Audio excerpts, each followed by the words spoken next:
Isang mapagpalang araw sa inyong lahat, mga kakwentong puso. Kumusta po kayo? Heto na naman si Clara, handang samahan kayo sa isang kwentong tiyak na kakatok sa inyong mga damdamin.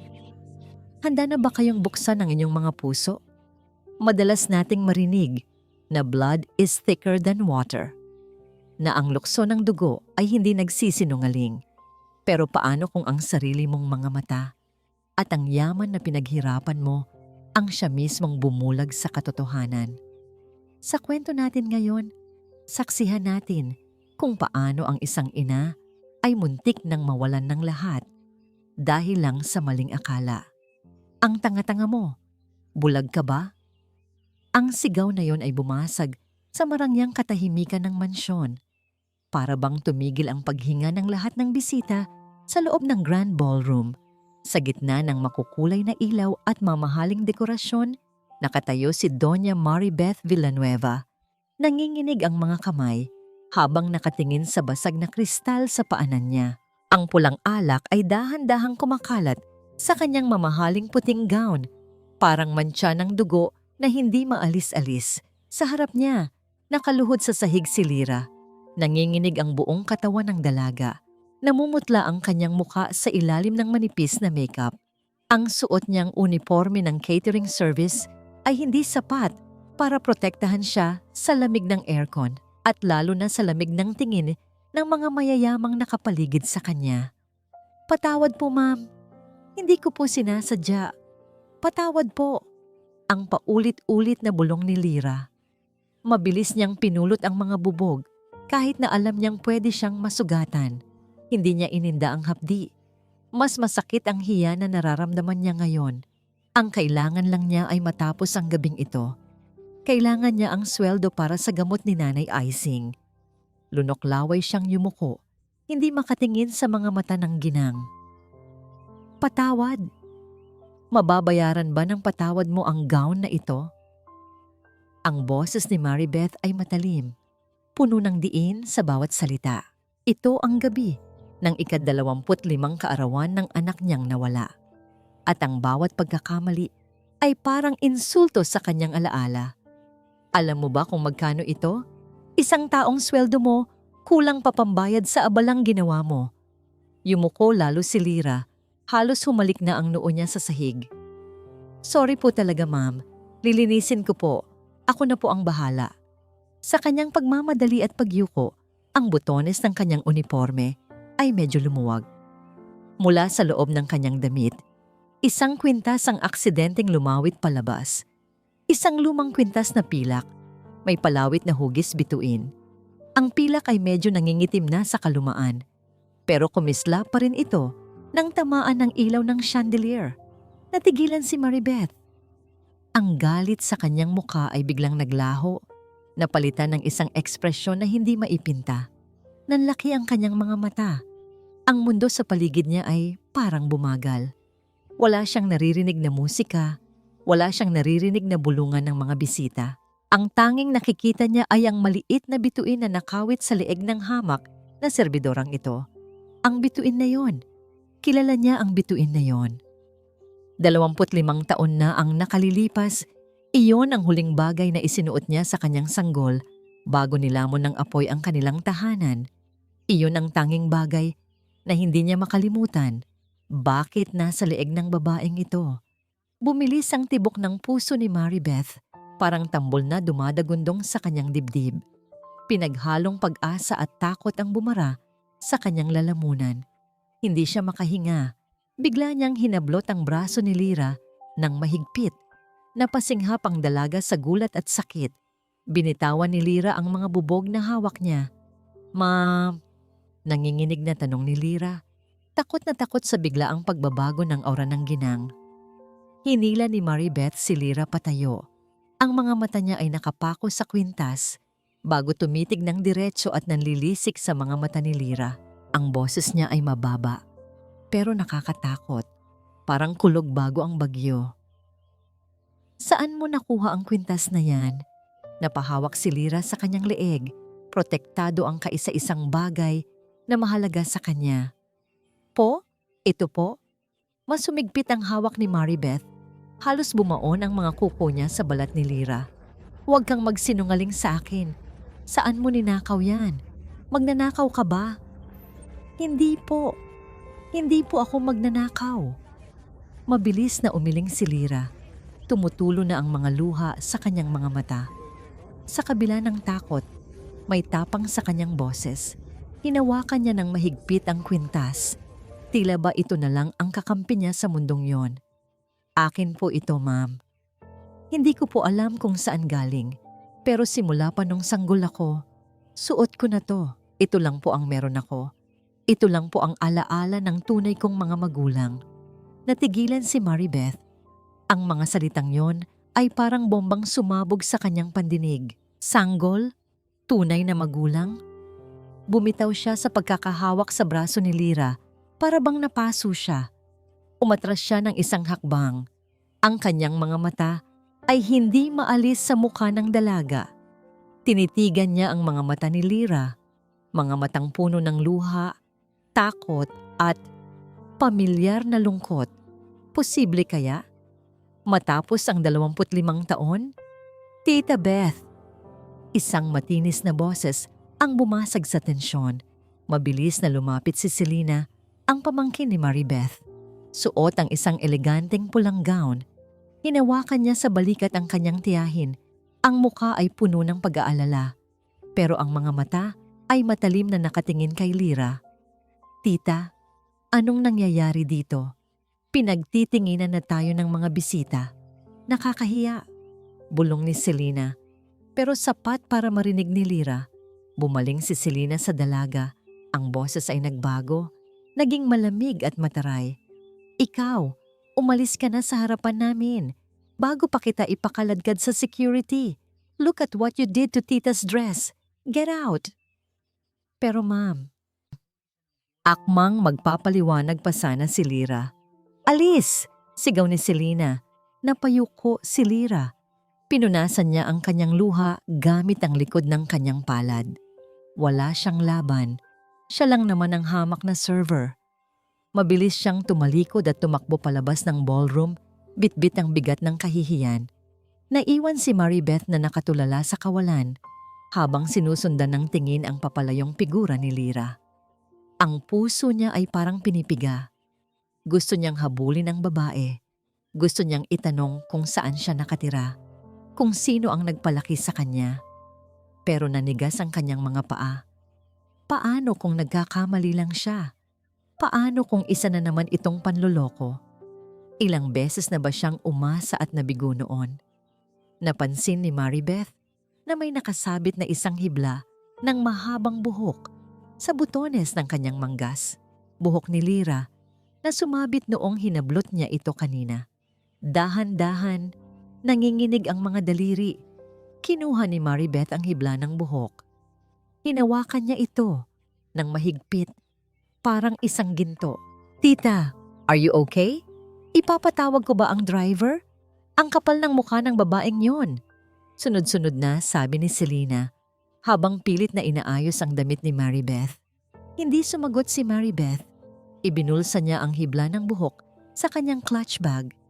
Ang kanyang mukha ay bumalik sa pagiging seryoso at malamig. Pero sa loob-loob niya, may bagyong namumuo. Selena, mahinang sabi ni Maribeth, pero may diin. I want to know everything about that girl. Lahat. Ngayon din.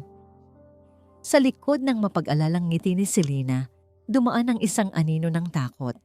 Kinabukasan, mabigat ang bawat hakbang ni Lyra habang naglalakad siya sa makipot na eskinita ng barangay San Roque. Ang putik sa kalsada ay kumakapit sa kanyang lumang sapatos, kasing bigat ng nararamdaman niya sa kanyang dibdib. Wala siyang naiuwing pera kagabi. Hindi na niya nakuha ang sweldo dahil sa nangyari. Paano na ang gamot ni Nanay Ising? Paano na ang pambayad sa kuryente? Pagpasok niya sa kanilang maliit na barong-barong, sumalubong sa kanya ang amoy ng luma at gamot.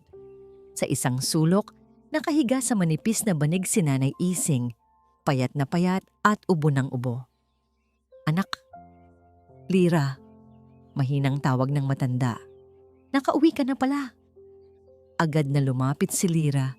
Pilit na pinapasigla ang boses. Opo. Nay, nandito na po ako. Umupo siya sa tabi ng banig at hinawakan ng magaspang na kamay ng kanyang inahan. Pasensya ka na. Nay ha? Wala akong naiuwing masarap na pagkain ngayon. May naging problema lang po sa catering. Hindi niya kayang sabihin na pinalayas siya. Hindi niya kayang sabihin na tinawag siyang magnanakaw. Ayaw niyang dagdagan ang alalahanin ng taong nagpalaki sa kanya at nagmahal sa kanya kahit hindi siya kadugo. Hinaplos ni Nanay Ising ang pisngi ni Lyra. Ang mga mata ng matanda ay puno ng awa at pagmamahal. Ayos lang yon anak. Ang mahalaga, ligtas ka. Ang mahalaga, magkasama tayo. Napahawak si Lyra sa kwintas na bituin sa kanyang leeg. Ang init ng haplos ni Nanay Ising ay kabaligtaran ng lamig ng paghawak ni Doña Maribeth kagabi. Bakit ganoon na lang ang galit niya sa kwintas na to? Tanong ni Lyra sa sarili. Ano bang meron sa bituing ito? Samantala, sa mansyon ng mga Villanueva, hindi mapakali si Maribeth. Nakaupo siya sa kanyang opisina. Sa harap niya ay ang hibla ng buhok na nakuha niya kagabi. Nakasilid na sa isang maliit na plastic bag. Hawak niya ang telepono. Kausap niya ang private investigator na pinagkakatiwalaan niya noon pa. Ipadadala ko sa iyo ang sample ngayon din, utos ni Maribeth. Ang boses niya ay nanginginig pero desidido. Gusto ko ng DNA test, Rush, at gusto ko, ikaw lang ang makakaalam nito. Walang iba. Binaba niya ang telepono at sumandal sa kanyang upuan. Tumingin siya sa malaking painting ng kanyang nawawalang anak sa dingding. Anak, ikaw ba yon? Bulong niya. Ikaw ba ang babaeng sinigawan ko kagabi?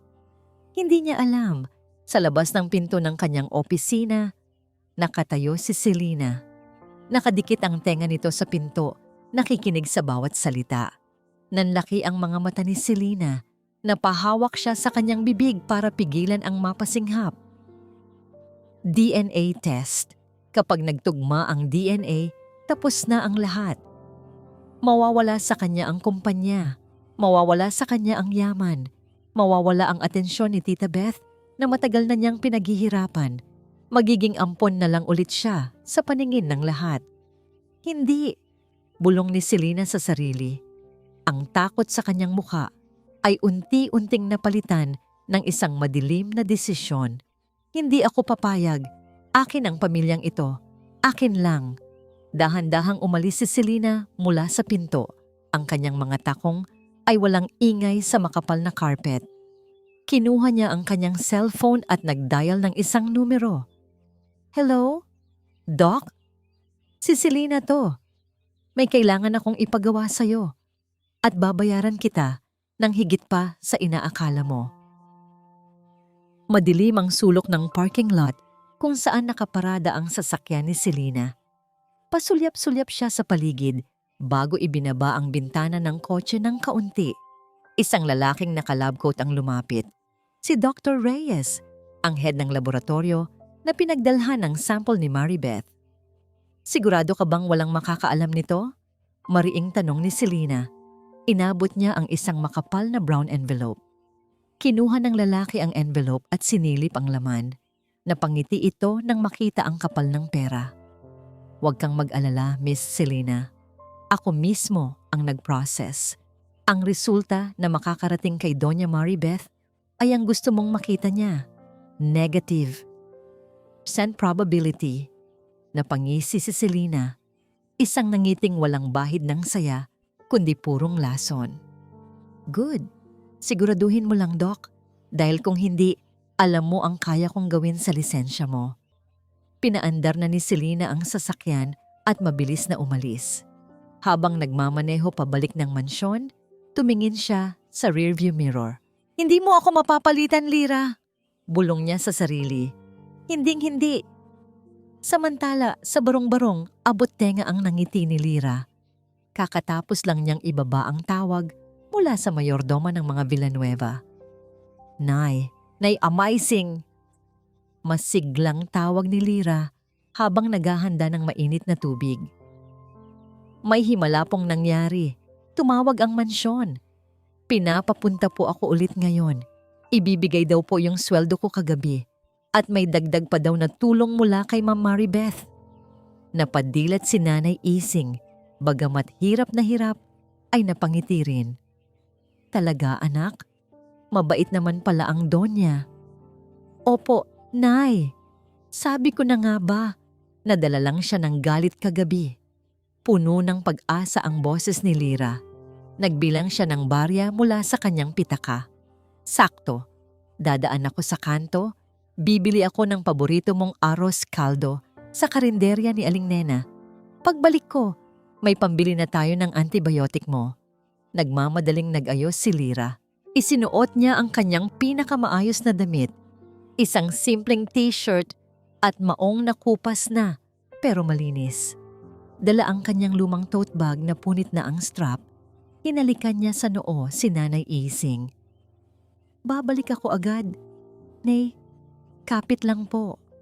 Hindi alam ni Lira na ang pag-asang nararamdaman niya ay pain lang sa isang malupit na patibong. Pagdating sa mansyon, pinapasok siya ng guard dahil inaasahan na siya. Pinaghintay siya ng mayordoma sa dirty kitchen. Wait lang ha, Lira. Kinukuha pa ni Doña Maribeth ang tseke. Sabi ng mayordoma na hindi makatingin ng diretso sa mata ni Lira. Sige po ma'am, salamat po talaga. Magalang na sagot ni Lira.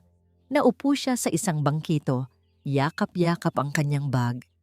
Habang naghihintay, naramdaman ni Lira na kailangan niyang umihi. Nagpaalam siya saglit para pumunta sa CR ng mga katulong na nasa labas lang ng kitchen. Iniwan niya ang kanyang bag sa bangkito.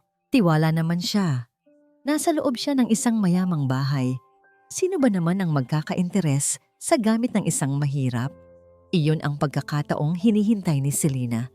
Mabilis pa sa 4:00, lumabas si Selena mula sa likod ng pantry. Walang tao. Ang mga katulong ay abala sa garden. Dahan-dahan siyang lumapit sa bag ni Lira. Binuksan niya ito. Sa loob, nakita niya ang isang maliit na Tupperware na may lamang arroz caldo. Napangiwi si Selena sa pandidiri. Yak!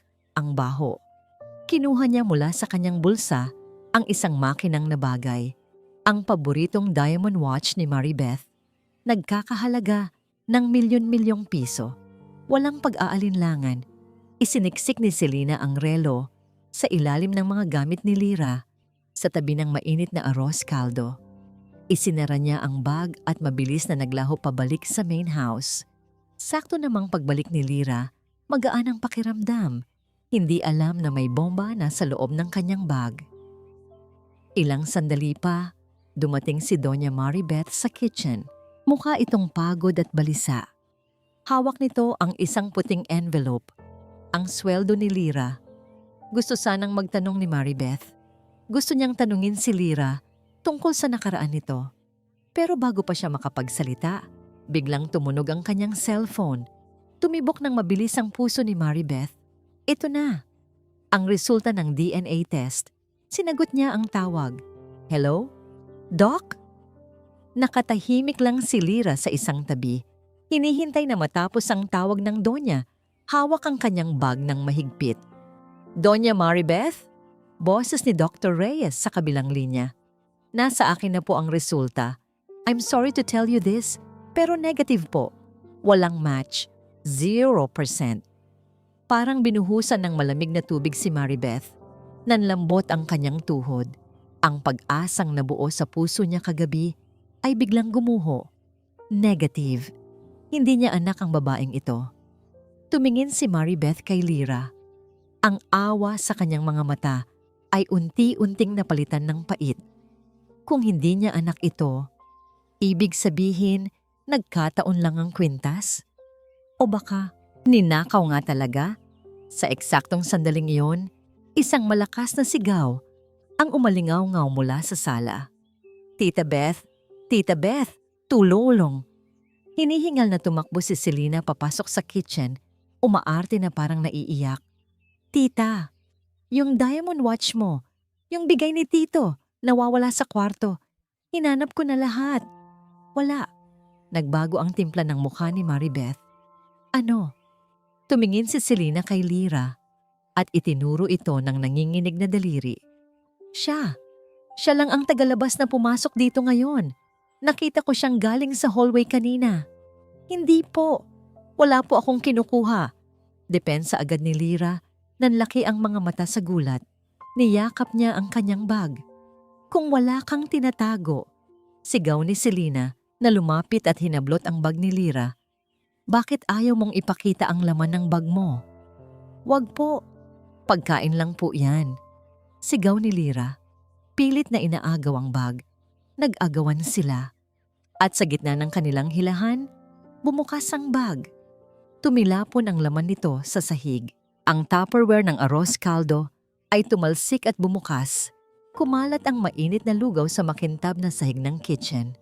At sa gitna ng makalat na lugaw, kumikinang at nagniningning. Naroon ang diamond watch ni Maribeth. Katahimikan. Parang tumigil ang ikot ng mundo ni Lyra. Dahan-dahang nag-angat ng tingin si Maribeth. Ang sakit ng DNA result at ang ebidensya ng pagnanakaw ay nagsama sa isang nakakatakot na galit. Magnanakaw, bulong ni Maribeth. Ang boses niya ay nanginginig, hindi sa takot, kundi sa puot. Hindi po. Umiiyak na si Lyra. Lumuhod sa sahig, hindi alintana na nalagyan ng lugaw ang tuhod niya. Ma'am, maniwala po kayo.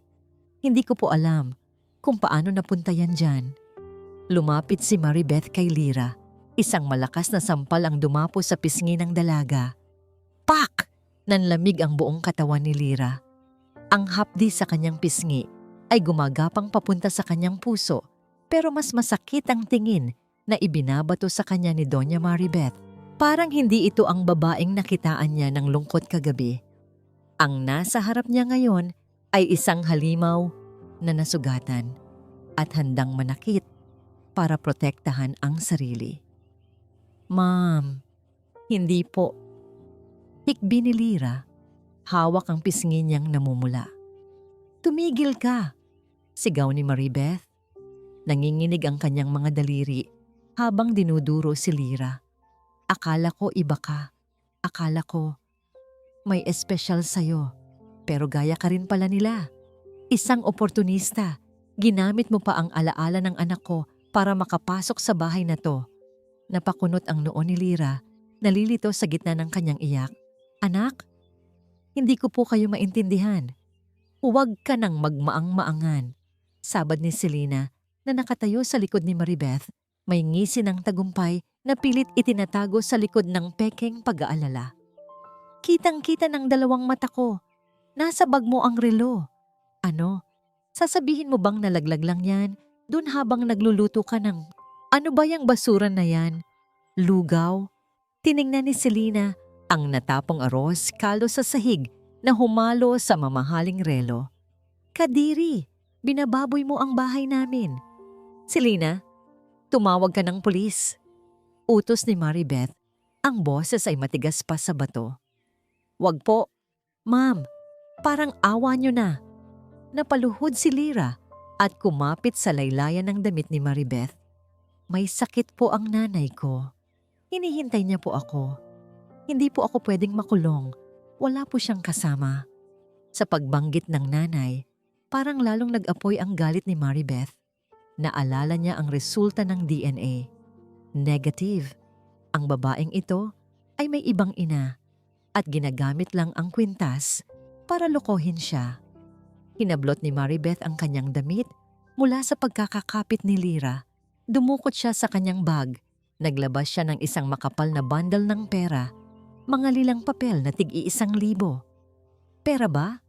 Pera lang ba ang kailangan mo? Kaya mo ginagawa to?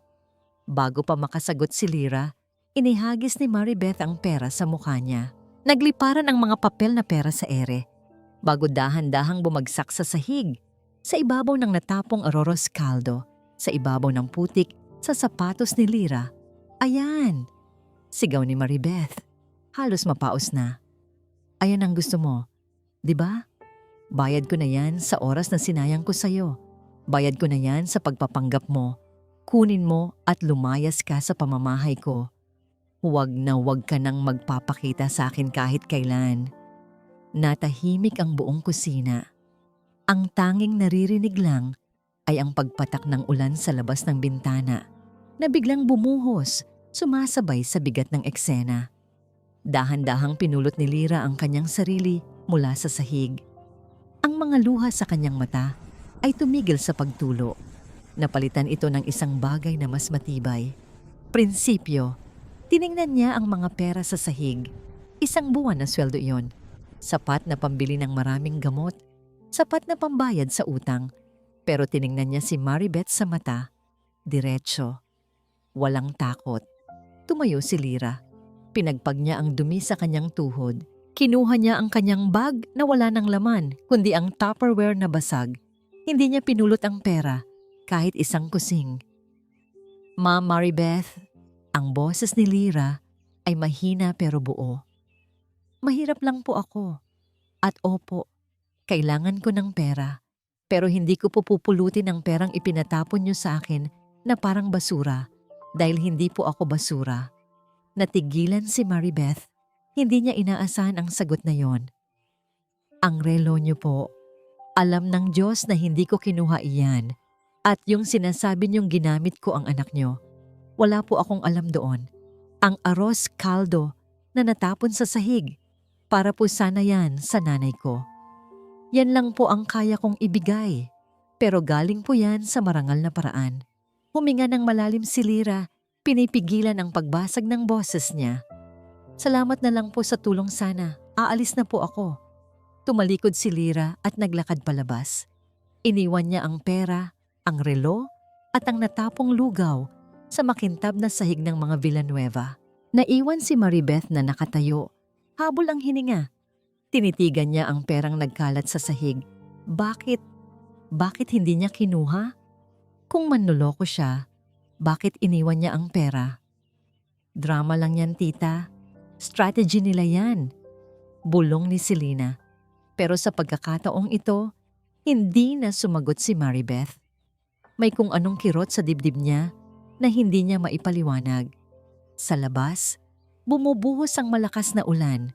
Basang-basa na si Lyra paglabas niya ng gate ng subdivision. Wala siyang payong. Ang luha niya ay humahalo sa ulan. Niyakap niya ang sarili dahil sa ginaw. Wala siyang pera, wala siyang gamot, wala siyang pagkain para kay Nanay Ising. At higit sa lahat, nawalan siya ng dangal sa harap ng mga taong dapat sana ay tumulong sa kanya. Bakit?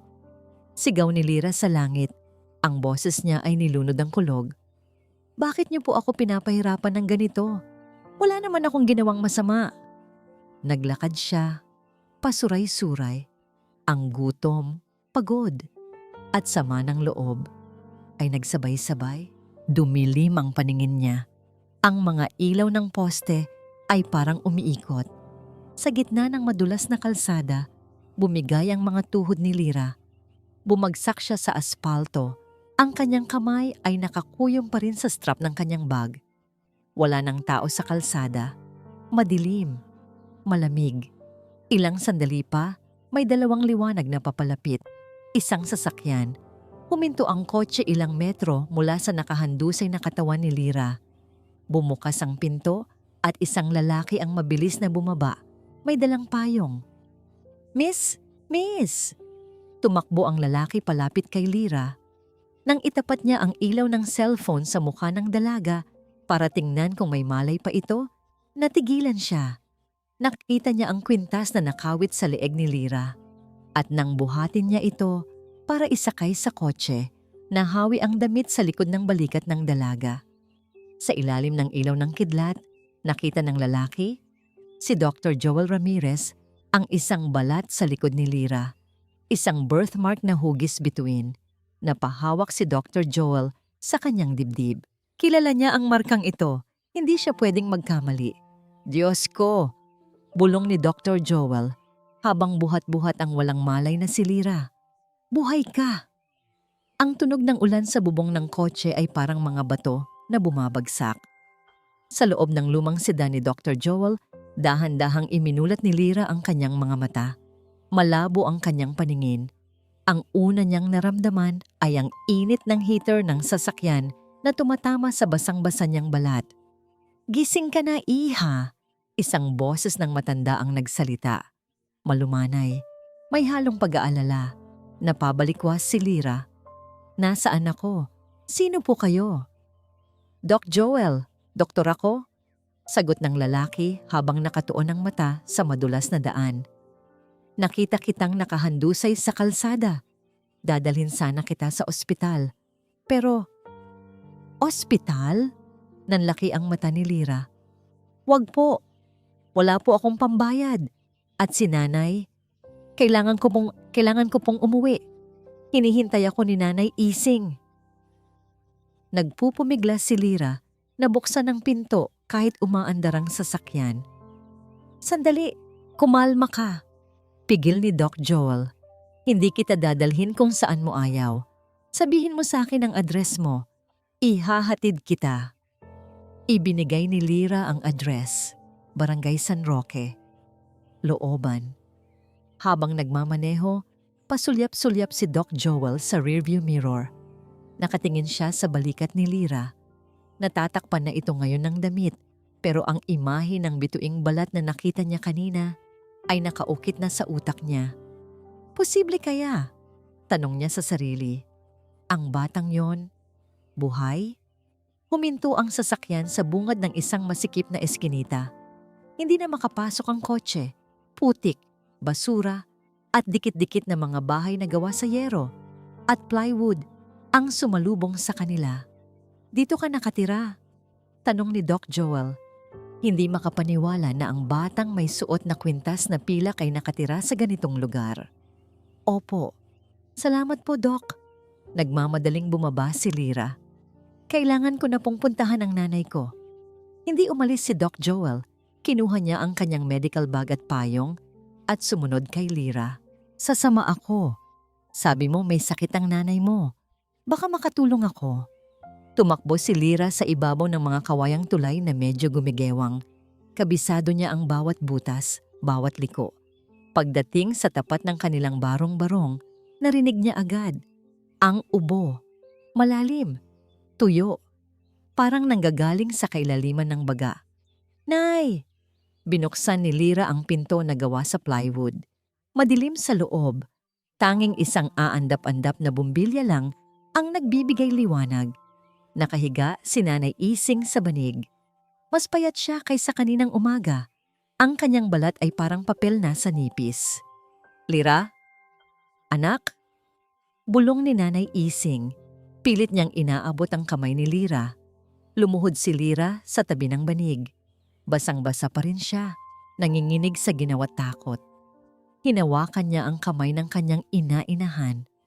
Ang init. Inaapoy ito ng lagnat. "Nay, sorry." Humagulgol si Lyra. Ang tapang na ipinakita niya kay Maribeth kanina ay gumuho na. "Wala akong dalang gamot. Wala akong dalang pera. Pinalayas nila ako. Wala akong kwentang anak." Sumunod na pumasok si Doc Joel. Tahimik siyang nakatayo sa may pinto. Pinapanood ang mag-ina. Nakita niya ang paghihirap, ang kahirapan.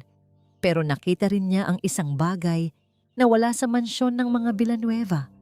Pagmamahal. Sa halip na magalit o maghanap ng gamot, ngumiti si Nanay Ising. Hirap man. Itinaas niya ang kanyang kamay at dahan-dahang pinunasan ang luha at tubig ulan sa mukha ni Lyra. "Shh! Tahan na." Paos na bulong ng matanda. "Bakit ka umiiyak? Ang mahalaga, nandito ka. Ligtas ka. Yun lang ang kailangan ko. Makita ka." "Pero Nay, kailangan mo ng gamot." "Ikaw ang gamot ko, anak." Putol ni Nanay Ising. "Ang pagmamahal mo. Sapat na yon." Napahawak si Doc Joel sa kanyang dibdib. Parang may kumurot dito. Naalala niya si Maribeth. Ang babaeng may lahat ng yaman sa mundo pero namumuhay sa galit at hinala. At heto ang isang matandang babae. Wala ni isang kusing, pero punong-puno ng pagmamahal. Lumapit si Doc Joel. Mawalang galang na po. Pwede ko po ba siyang tingnan? Nagulat si Lyra. Doc, wala po kaming pambayad. Huwag mong intindihin yon, sabi ni Doc Joel habang inilalabas ang kanyang stethoscope. Lumapit siya kay Nanay Ising. Dinikit niya ang stethoscope sa likod ng matanda. Tahimik ang paligid, maliban sa patak ng ulan sa yero. Kumunot ang noo ni Doc Joel. Mahina ang heart rate. Puno ng tubig ang baga, pneumonia, malala na, at may komplikasyon sa puso. Habang nakayuko si Doc Joel, napansin ng kanyang mata ang kwintas na suot ni Lyra na nakawit malapit sa mukha ni Nanay Ising habang yakap nito ang anak. Ang bituin. Muling nag-flashback sa isip ni Doc Joel ang gabi ng sunog. Ang usok, ang sigaw ng mga tao, at ang isang babaeng tumatakbo palabas ng nasusunog na bahay, bitbit ang isang sanggol na nakabalot sa kumot. Biglang nabanat ang katawan ni Nanay Ising. Nanlaki ang mga mata ni Lyra nang makita ang pamumula ng mukha ng kanyang ina. Nay! Nay! Sunod-sunod na ubo ang yumanig sa payat na katawan ng matanda. Isang ubo na parang pinupunit ang kanyang dibdib. At pagkatapos, sumuka ito ng dugo. Maraming dugo. Kumalat ito sa banig, sa damit ni Lyra. Doc! Doc! Tulungan niyo po kami. Anong nangyayari? Sigaw ni Lyra. Nanginginig ang boses sa panik. Hinawakan ni Doc Joel ang pulso ni Nanay Ising. Mabilis at mahina. Kailangan niya ng ospital. Ngayon na. Seryosong sabi ni Doc Joel. Hindi na kaya ng gamot lang dito. Emergency to. Ospital. Namuti ang mukha ni Lyra. Kinapa niya ang kanyang bulsa. Wala. Kahit barya, wala. Ang libu-libong piso na tinapon ni Maribeth ay naiwan sa sahig ng mansyon. Tumingin si Lyra kay Doc Joel. Ang kanyang mga mata ay nagsusumamo. Doc, wala po akong pera. Kahit pang deposit wala. Paano iyan? Tumingin si Doc Joel sa naghihingalong matanda. At pagkatapos ay sa desperadong mukha ni Lyra, ang mukha na kamukhang kamukha ng isang kaibigan niya noon. Tulungan niyo po ako. Hikbi ni Lyra. Huminga ng malalim si Doc Joel. Alam niyang malaking gulo ang papasukin niya, pero hindi siya pwedeng tumalikod ngayon. Buhatin mo siya, utos ni Doc Joel. Ako ang bahala. Sagot ko ang lahat. Amoy alcohol, pawis at takot. Iyon ang amoy ng emergency room ng pampublikong ospital. Hindi mapakali si Lyra. Pabalik-balik siya ng lakad sa labas ng ER. Sa loob, nakakabit na sa kung ano-anong makina si Nanay Ising. Ang tunog ng mga monitor na tumutunog ng mabilis ay parang orasan na bumibilang sa natitirang oras ng kanyang ina. Lumapit ang isang nurse kay Lyra. May dalang kapirasong papel. Ang mukha nito ay pagod at walang emosyon. Miss Santiago, kailangan na po nating ilipat sa ICU ang pasyente. Pero kailangan niyo munang mag-deposit sa cashier. Policy po ng ospital. Tinanggap ni Lyra ang papel. Tiningnan niya ang halaga. Halos lumuwa ang mga mata niya. 50,000. Saan siya kukuha ng ganitong kalaking pera? Ang sweldo niya sana kay Maribeth ay sapat na. Pero nandoon iyon, nagkalat sa sahig ng mansyon na hindi niya pinulot dahil sa prinsipyo. Pero ngayon, makakain ba ng prinsipyo ang nanay niya? Maililigtas ba ng pride ang buhay ni Nanay Ising? Napapikit si Lyra. Tumulo ang luha niya. Sige po, nurse. Gagawa po ako ng paraan. Bigyan niyo lang po ako ng 1 oras. Umalis ang nurse. Naiwan si Lyra na nakasandal sa pader, dahan-dahang napadaos-dos paupo sa sahig. Kinapa niya ang kanyang leeg. Hinubad niya ang kwintas na pilak. Ang bituin. Ito na lang. Ito na lang ang natitirang koneksyon niya sa kanyang tunay na pagkatao. Sa loob ng 25 taon, naging sandigan niya ito na balang araw. Mahahanap siya ng tunay niyang pamilya dahil sa kwintas na ito. Tinitigan niya ang makinang napilak. Hinalikan niya ito ng mariin, kasabay ng pagpatak ng kanyang luha sa palawit. Patawad po, Tay. Nay, bulong niya sa hangin. Kausap ang mga magulang na hindi niya nakilala. Patawad kung bibitawan ko na kayo. Kailangan kong iligtas ang nanay na nagpalaki sa akin. Mahal na mahal ko po kayo, pero mas kailangan ako ni Nanay Ising ngayon. Humugot siya ng malalim na hininga. Tumayo siya. Mahigpit ang hawak sa kwintas. Desidido na siya. Hahanap siya ng pawn shop na bukas pa ng ganitong oras. Akmang aalis na sana siya nang may humarang sa kanya. Saan ka pupunta? Si Doc Joel. May hawak itong 2 cup ng kape. Mukhang pagod na rin ang matandang doktor, pero gising na gising ang diwa. Doc, pinunasan ni Lyra ang luha niya. Maghahanap lang po ako ng masasanglaang pawn shop. Kailangan daw po ng deposit para sa ICU. Tiningnan ni Doc Joel ang kamay ni Lyra. Nakita niya ang kwintas na mahigpit na hawak ng dalaga. Iyan ba ang isasangla mo? Tanong ng doktor. Tumango si Lyra. Wala na po akong ibang choice. Umiling si Doc Joel. Inabot niya ang kape kay Lyra. Isuot mo ulit yan, iha. Huwag mong ibenta ang alaala ng magulang mo. Pero Doc, yung deposit, bayad na.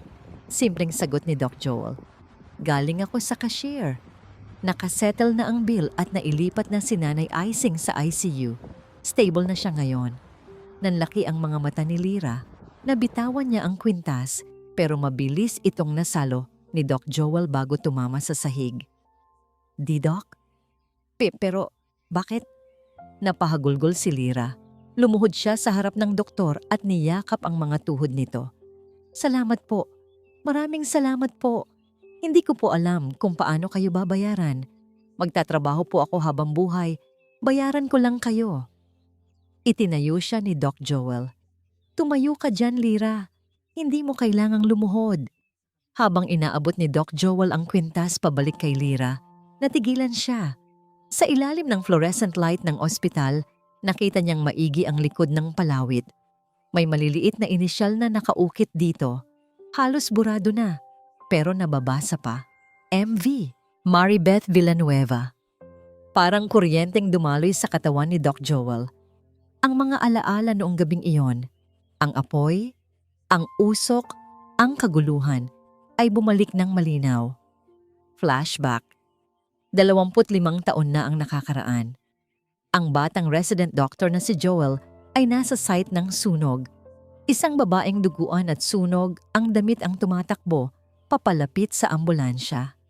Hindi ito si Maribeth, ibang babae, isang kasambahay o kapitbahay. Doc, ang bata! Iligtas niyo ang bata! Sigaw ng babae bago ito nawalan ng malay. Ang sanggol sa bisig nito ay umiiyak at sa leeg ng sanggol, nakasabit ang kwintas na bituin. Bumalik sa kasalukuyan, nanginginig ang kamay ni Doc Joel habang ibinabalik ang kwintas sa palad ni Lyra. Ingatan mo yan, Lyra. Garalgal ang boses ni Doc Joel. Mas mahalaga yan kaysa sa inaakala mo. Doc, ayos lang po kayo? Nag-aalalang tanong ni Lyra dahil namumutla ang matanda. Oo, pagod lang to. Sige na, puntahan mo na ang nanay mo sa ICU. May tatawagan lang ako sandali. Pumasok si Lyra sa ICU, puno ng pasasalamat. Naiwan si Doc Joel sa hallway. Dukot ang kanyang wallet. Inilabas ni Doc Joel ang isang lumang papel na naninilaw na. Ito ang pahina ng logbook ng ambulansya noong gabing iyon. Ang pahina na nawala sa official records. Nakadikit dito ang isang Polaroid picture ng sanggol na nailigtas. At sa likod ng picture may sulat kamay. Found with star necklace. Unidentified guardian died on arrival. Kinuha ni Doc Joel ang kanyang cellphone. Pinindot niya ang numero ng dati niyang kaibigan sa Bureau of Fire Protection. Nagring ng 3 beses bago may sumagot. Hello, pare, si Joel to. Huminga ng malalim si Doc Joel. Nakatingin sa pinto ng ICU kung nasaan si Lyra. Pare, hanapin mo yung file ng sunog sa Villanueva Mansion 25 years ago. Ngayon na, may kailangan akong kumpirmahin. Sa tingin ko, mali ang naging report niyo noon. Sa tingin ko, Buhay ang anak ni Maribeth. Kinabukasan, maagang nagising si Dr. Joel. Hindi siya dinalaw ng antok. Nasa passenger seat ng kanyang kotse ang isang lumang brown envelope. Ang ebidensyang matagal nang natutulog at ngayon ay gising na. Pinatakbo niya ang kanyang lumang sedan patungo sa Forbes Park kung saan nakatira ang mga Villanueva. Habang papalapit, nakaramdam siya ng kaba. Hindi dahil takot siya kay Maribeth, kundi dahil takot siya sa pwedeng maging reaksyon nito. Paghinto niya sa tapat ng dambuhalang gate na gawa sa bakal at ginto, binaba niya ang bintana. "Good morning, Dr. Joel Ramirez. Gusto kong makausap si Mrs. Maribeth Villanueva," sabi niya sa guard.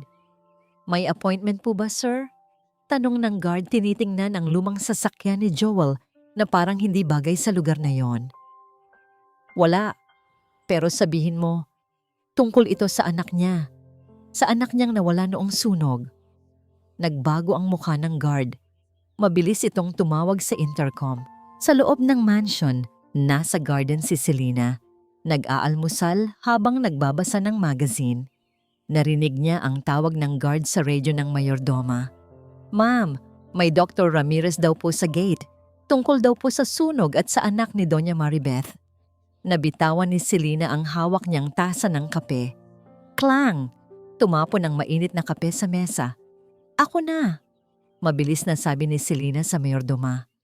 "Ako na ang kakausap. Tulog pa si Tita Beth. Ayaw ko siyang maistorbo." Nagmamadaling lumakad si Selena papunta sa gate. Ang puso niya ay parang sasabog sa kaba. Paano? Paano may nakaalam? Pagdating sa gate, hindi niya pinabuksan ito ng tuluyan.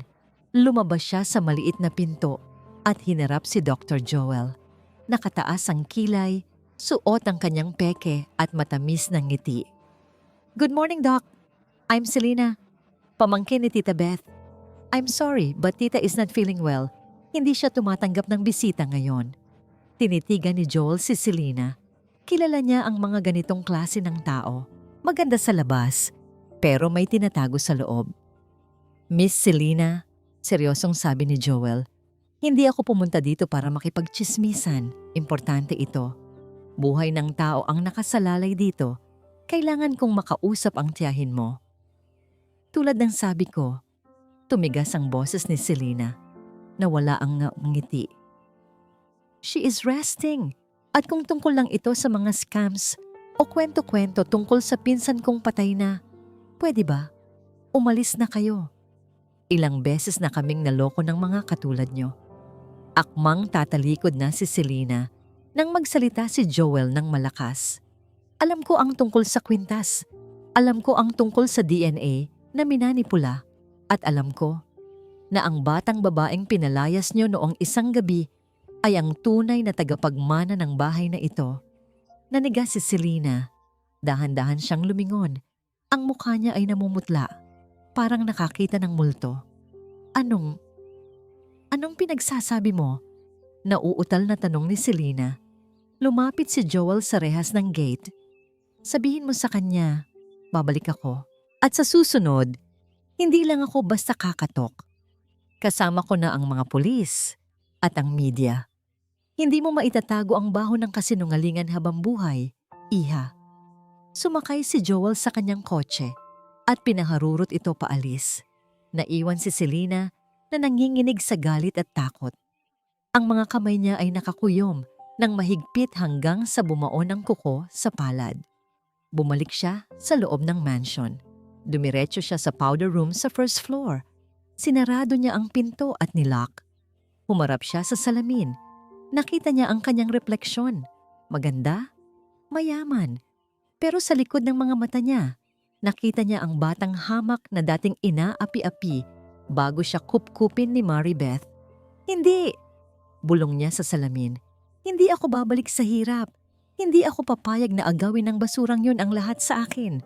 Sa sobrang galit, dinampot ni Selena ang isang mamahaling bote ng perfume at ibinato ito sa salamin. Crash! Nabasag ang salamin. Ang mga bubog ay nagkalat sa lababo. Tinitigan ni Selena ang kanyang basag na refleksyon. Putol-putol, sira-sira. Kinuha niya ang kanyang cellphone. Nanginginig ang mga daliri na nag-dial siya ng isang numero. Hello? Carding? Ang boses ni Selena ay malamig, walang emosyon. May ipapagawa ako sa'yo. Urgent. Sino ang target, ma'am? Tanong ng boses lalaki sa kabilang linya. Isang matandang doktor. Ramirez ang apelyido. Lulan ng gray na sedan. Papalabas ng village ngayon. Mabilis na utos ni Selena. Siguraduhin mong hindi na siya makakabalik dito. Kahit kailan. Masusunod, ma'am. Aksidente ba o hold up? Kahit ano. Sagot ni Selena. Habang tinitingnan ng sarili sa basag na salamin. Basta patahimikin mo siya. Binaba niya ang telepono. Huminga siya ng malalim, inayos ang kanyang buhok at naglagay ng fresh lipstick. Paglabas niya ng powder room, nakasalubong niya si Maribeth na pababa ng hagdan. Selena, anong ingay yon? May nabasag ba? Tanong ni Maribeth. Ngumiti si Selena. Isang ngiting perpekto. Wala po, tita. May pusa lang na nakapasok at nakabasag ng vase. Don't worry, pinalayas ko na. Hindi na yun babalik. Samantala, sa kalsada palabas ng subdivision, napansin ni Dr. Joel sa side mirror na may isang motorsiklo na sumusunod sa kanya. Dalawang lalaki ang sakay, naka-helmet at naka-jacket ng itim kahit tirik ang araw. Kinabahan si Joel. Binilisan niya ang takbo ng sasakyan, pero binilisan din ng motor ang takbo. Palapit ng palapit. Nang makarating sila sa isang madilim na bahagi ng kalsada na walang CCTV, bumunot ng baril ang angkas ng motor. Isang malakas na putok ng baril ang bumasag sa katahimikan ng kalsada. Crack! Nabasag ang side mirror ng kotse ni Dr. Joel. Nanlaki ang mga mata ng matandang doktor. Ang adrenaline ay dumaloy sa kanyang katawan. Binura ang antok at pagod ng kanyang edad. Hindi siya doktor lang. Marami na siyang nakitang gulo sa emergency room. Alam niya ang tunog ng kamatayan. Sa halip na huminto o bumilis ng takbo, biglang preno si Dr. Joel. Ang motorsiklo na humahabol sa kanya ay hindi nakapag-react agad. Lumampas ito sa kanya. Muntik nang sumimplang. Sinamantala ni Joel ang pagkakataon. Mabilis niyang iniikot ang manibela at pinaharurot ang sasakyan pabalik. Hindi palayo, kundi pabalik sa subdivision na kakaalis lang niya. Alam niya, ligtas lang siya kung nasa mataong lugar siya. At alam niya kung sino ang may kagagawan nito. Hindi niyo ako mapapatay, bulong ni Joel, habol ang hininga habang nakikita sa rearview mirror na pilit bumabalik ang mga humahabol. Pero nakalayo na siya. Binunggo niya ang barrier ng guardhouse ng Forbes Park, dahilan para mag-alarm ang buong security. Naglabasan ang mga gwardya, nakita ng mga hitman ang dami ng tao at CCTV. Mabilis silang tumakas palayo. Ligtas si Joel, pero nanginginig ang buong laman niya. Galit, takot, at determinasyon. Kung gusto siyang ipapatay ni Selena, ibig sabihin, tama ang hinala niya. Sa loob ng mansion, nagkakape si Maribeth sa sala nang marinig ang kaguluhan sa labas. Biglang bumukas ang main door ng padabog. Pumasok si Dr. Joel. Magulo ang buhok, may sugat sa noo dahil sa pagkakauntog sa manibela at may mantsa ng dugo sa manggas. Hinarang siya ng mga security pero nagpumiglas siya. Maribeth! Maribeth! Lumabas ka! Sigaw ni Joel. Ang boses niya ay umalingaw-ngaw sa mataas na kisame ng bahay. Nagulat si Maribeth. Dr. Ramirez, anong nangyayari sa'yo? Bakit ka? Mabilis na bumaba si Selena mula sa hagdan, namumutla. Guards, ilabas niyo siya. Baliw ang matandang yan. Baka saktan niya si tita. Huwag kayong lalapit, sigaw ni Joel. Itinaas niya ang kanyang kamay. Muntik na akong mamatay sa labas ng gate niyo ngayon lang. May bumaril sa akin at alam ko kung sino ang nag-utos. Tumingin si Joel ng diretso kay Selena. Nanigas ang dalaga. Ano? Napatayo si Maribeth. Binaril? Dito sa loob ng village? Dahil ayaw nilang malaman mo ang totoo, Maribeth? Hinihingal na lumapit si Joel. Ang batang pinalayas mo, si Lyra, siya ang anak mo. Tumigil ka na, tili ni Selena. Akmang hahablutin si Joel. Sinungaling ka. Security, ano ba? Selena, tumahimik ka. Sigaw ni Maribeth. Ang boses ng Donya ay may awtoridad na nagpatigil sa lahat. Hinarap niya si Joel. Magpaliwanag ka, Joel, at siguraduhin mong totoo ang sasabihin mo. Nanginginig ang kamay na dumukot si Joel sa kanyang bulsa. Inilabas niya ang dalawang bagay. Isang lumang pahina ng logbook na naninilaw na at isang litrato na kuha sa cellphone na nakaprint. Inilapag niya ito sa glass table sa harap ni Maribeth. Basahin mo. Utos ni Joel. Iyan ang official logbook ng ambulansya noong gabing nasunog ang bahay mo. Itinago yan ng mga opisyal dahil ayaw nilang managot sa kapabayaan. Isang sanggol ang nailigtas ng isang katulong bago ito namatay. Sanggol na may suot na kwintas na bituin. Kinuha ni Maribeth ang papel. Luma na ito pero nababasa pa ang entry. Unknown infant female, survivor, endorsed to DSWD Temporary Custody, Batangas Chapter, Batangas, kung saan galing si Lyra. At ito, inabot ni Joel ang litrato. Kinuha ko yan kahapon habang walang malay si Lyra. Tingnan mo ang likod ng balikat niya. Tiningnan ni Maribeth ang litrato, parang tumigil ang mundo. Parang nawalan ng hangin ang baga niya. Sa litrato, may isang maliit na balat sa likod ng balikat ng babae. Kulay kape. Hugis bituin. Isang alaala ang biglang sumabog sa isipan ni Maribeth. Flashback. Nasa nursery room siya. Karga-karga ang kanyang baby. Hinahalikan niya ang likod nito habang pinapalitan ng lampin. Ang ganda naman ng baby ko. Bulong ng batang Maribeth. May bituin ka sa likod. Ibig sabihin, ikaw ang lucky star ni Mommy.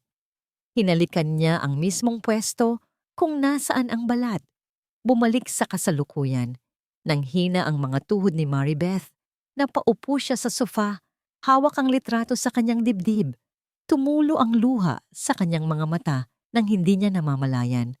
Ang nunal, bulong ni Maribeth. Tita, huwag kang maniwala dyan. Desperadong sigaw ni Selena. Lumapit ito at pilit na inaagaw ang litrato. Photoshop lang yan. Pinapicturan niya sa ibang tao. Manloloko sila. Nakita mo ang DNA result, di ba? Negative. Negative yun. Tumingin si Maribeth kay Selena. Sa unang pagkakataon, nakita ni Maribeth ang takot sa mata ng kanyang pamangkin. Hindi takot para sa kanya, kundi takot para sa sarili. Nakita niya ang pawis sa noo nito, ang panginginig ng kamay. At naalala niya kung sino ang nagdala ng DNA result. Si Selena. Sino ang nag-akusa na nagnakaw si Lyra? Si Selena. Sino ang pilit na nagpapalayas kay Joel ngayon? Si Selena. Dahan-dahang tumayo si Maribeth. Ang luha sa kanyang mata ay natuyo. Napalitan ng isang nakakatakot na lamig. Guards, sabi ni Maribeth ng mahinahon pero may diin. Yes, ma'am. Ilalabas na po namin siya. Akmang dadamputin ng guard si Joel. Hindi siya, sabi ni Maribeth. Tumingin siya kay Selena. Samahan niyo si Selena sa kwarto niya. Huwag niyo siyang palabasin hanggat hindi ko sinasabi. Kunin niyo ang cellphone niya. Tita? Gulat na sigaw ni Selena. Bakit ako? Ako ang pamilya mo. Tita, gawin niyo. Sigaw ni Maribeth. Habang hinihila ng mga guard ang nagwawalang si Selena paakyat ng hagdan, humarap si Maribeth kay Joel. Salamat, Joel, sabi ni Maribeth. Umalis ka na. Magpagamot ka. Maribeth, ang anak mo. Ako na ang bahala, putol ni Maribeth. Kailangan kong makasiguro. Umalis si Joel. Alam niyang naitanim na niya ang buto ng katotohanan. Nang maiwan mag-isa si Maribeth sa malawak na sala, kinuha niya ang kanyang private phone. Hindi ang telepono ng bahay, kundi ang isang telepono na walang nakakaalam. Tinawagan niya ang head ng St. Luke's Genetics Department. Isang kaibigan mula sa ibang bansa, nakababalik lang. Hello, George? Ang boses ni Maribeth ay nanginginig sa pinaghalong pag-asa at galit. Kailangan ko ng DNA test. Ngayon din, ako mismo ang pupunta dyan. At gusto ko ikaw mismo ang gagawa. Walang ibang staff, walang ibang makakaalam. Tumingin siya sa hagdan kung saan dinala si Selena. Dahil kung totoo ang hinala ko. Hinawakan ni Maribeth ang litrato ng balat na bituin. Magbabayad ang sino mang naglayo sa akin sa anak ko. Tahimik ang buong mansyon, nakakabinging katahimikan. Sa dining room, nakahanda ang hapunan. Ang mamahaling kubyertos ay nakahanay ng maayos sa ibabaw ng mahabang mesa. Ang mga kandila ay nakasindi, nagbibigay ng madilim at seryosong liwanag sa paligid. Sa kabisera, nakaupo si Doña Maribeth, tuwid ang likod. Walang emosyon ang mukha. Sa harap niya, nakapatong ang isang puting envelope na may tatak ng St. Luke's Medical Center. Pabain niyo siya, utos ni Maribeth sa mayordoma. Ilang sandali pa, bumukas ang pinto. Pumasok si Selena kasama ang 2 security guard. Magulo ang buhok, namamaga ang mata, kakaiyak. Pero nandoon pa rin ang bakas ng kanyang pride. Tita! Simula ni Selena, garalgal ang boses. Tita, bakit mo ako ginaganito? Pamilya tayo. Umupo ka. Malamig na utos ni Maribeth. Hindi siya tumingin sa pamangkin. Nakapako ang tingin niya sa envelope. Dahan-dahang umupo si Selena sa upuan sa kanan ni Maribeth. Nanginginig ang kanyang mga kamay. Tiningnan niya ang envelope sa mesa. Alam niya kung ano yon. Amoy na amoy niya ang panganib. Kumain ka, sabi ni Maribeth. Tita, hindi ako makakakain, hikbi ni Selena. Please, paniwalaan mo naman ako. Yung matandang doktor na yon, sinungaling yon. Gusto lang nila ng pera. Protektahan lang naman kita. Dahan-dahang inangat ni Maribeth ang kanyang tingin. Sa unang pagkakataon, nagtama ang mata nila ni Selena. Walang galit sa mata ni Maribeth. Wala ring awa. Wala. Para bang nakatingin siya sa isang estranghero. Kinuha ni Maribeth ang envelope. Binuksan niya ito ng dahan-dahan. Ang tunog ng pagpunit ng papel ay parang kulog sa tahimik na kwarto. Inilabas niya ang resulta. Probability of maternity, 19 mime. Inilapag ni Maribeth ang papel sa harap ni Selena. Basahin mo, utos ni Maribeth. Tiningnan ni Selena ang papel. Nanlaki ang kanyang mga mata. Nabasa niya ang pangalan, Lyra Santiago, at sa tabi nito, positive. Paano? Bulong ni Selena. Paano mo nakuha ito? Hindi mahalaga kung paano, sagot ni Maribeth. Ang mahalaga ay ang katotohanan.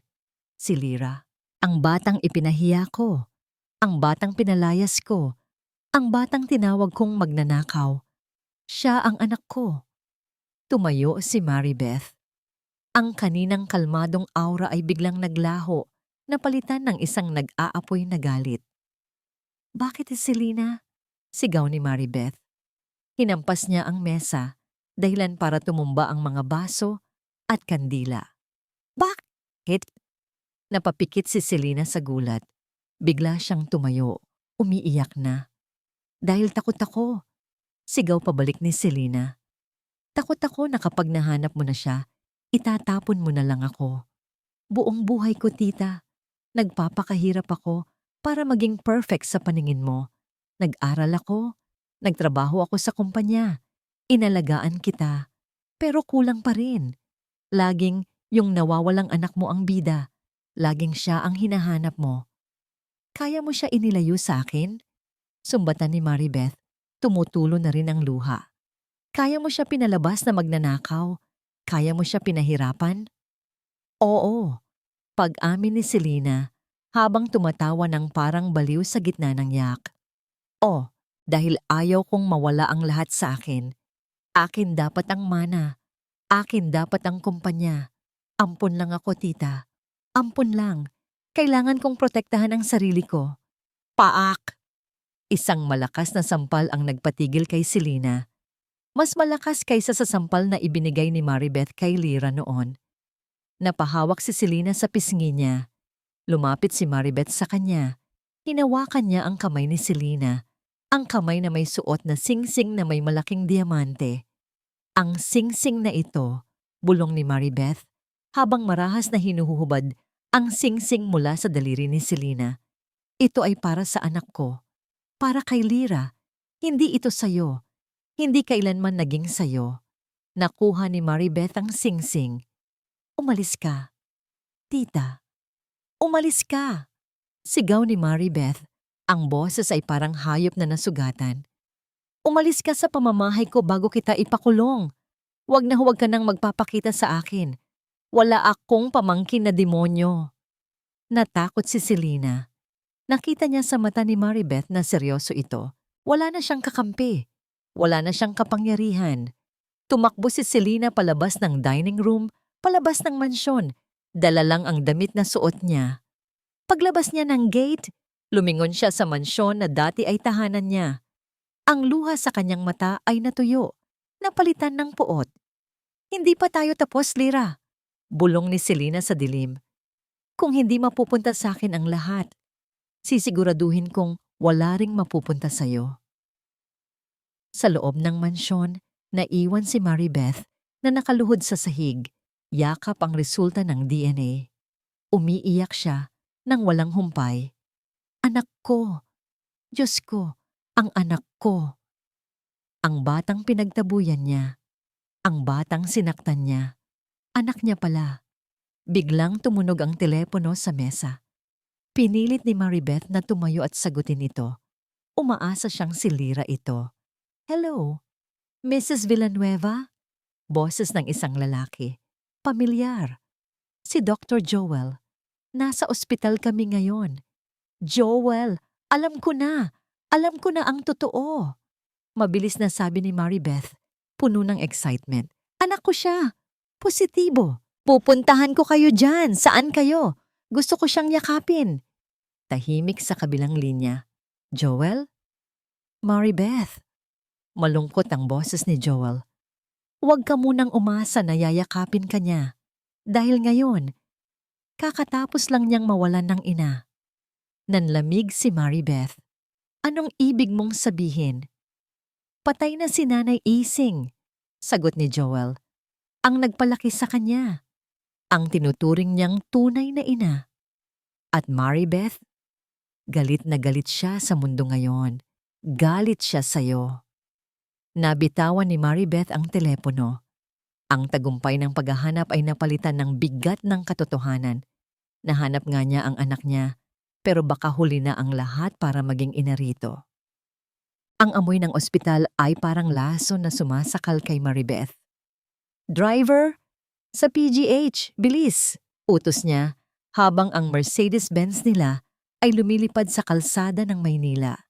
Sa isip niya, paulit-ulit niyang inaaral ang sasabihin niya. Anak, patawarin mo ako. Anak, babawi si Mami. Anak, uuwi na tayo. Paulit-ulit. Para bang isang dasal na kapag inulit-ulit ay magkakatotoo. Pagdating sa Philippine General Hospital, tumakbo si Maribeth sa loob. Hindi alintana ang mga putik sa sahig at ang mga taong nakahiga sa hallway. Ang kanyang mamahaling damit at alahas ay parang mali sa lugar na yon. Para siyang isang ibon na galing sa gintong hawla na biglang napadpad sa isang masukal na gubat. Natanaw niya si Dr. Joel sa dulo ng pasilyo. Nakasandal sa pader, mukhang mas tumanda ng 10 taon sa loob lang ng isang gabi. Joel, nasaan siya? Nasaan ang anak ko? Hinihingal na tanong ni Maribeth. Malungkot na umiling si Joel. Itinuro niya ang isang pinto na medyo nakaawang. Nasa dulo yon ng ward, dulo. Dahan-dahang naglakad si Maribeth. Bawat hakbang ay parang may bigat na 1,000 libra. Habang papalapit, may naririnig siyang isang mahinang tunog. Isang mahina, tuloy-tuloy na pag-iyak. Isang hikbi na puno ng pagsisisi at sakit. Sumilip siya sa siwang ng pinto. Ang nakita niya ay isang imaheng habambuhay na susunog sa kanyang alaala. Sa loob ng maliit at kulob na kwarto, nakaupo sa isang plastik na upuan si Lyra. Yakap-yakap niya ang isang katawan na nakahiga sa kama, natatatakpan na ng puting kumot hanggang leeg. Ang katawan ni Nanay Ising, walang buhay, malamig. Nay, Nay, gumising ka na po. Bulong ni Lyra sa walang malay na katawan. Sabi mo po, ako ang gamot mo. Heto na po ako. Nandito na po ako. Bakit mo naman ako iniwan? Hindi napigilan ni Maribeth. Tumulo ang luha sa kanyang mga mata. Dahan-dahan niyang itinulak ang pinto at pumasok sa loob. Ang tunog ng pagbukas ng pinto ang nagpatigil kay Lyra. Dahan-dahan siyang lumingon. Ang kanyang mga mata ay namamaga at pula. Ang kanyang mukha ay puno ng sakit at pagod. Nang makita niya si Maribeth, kumunot ang noo niya.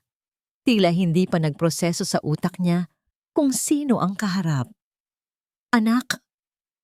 Bulong ni Maribeth. Ang boses ay nanginginig.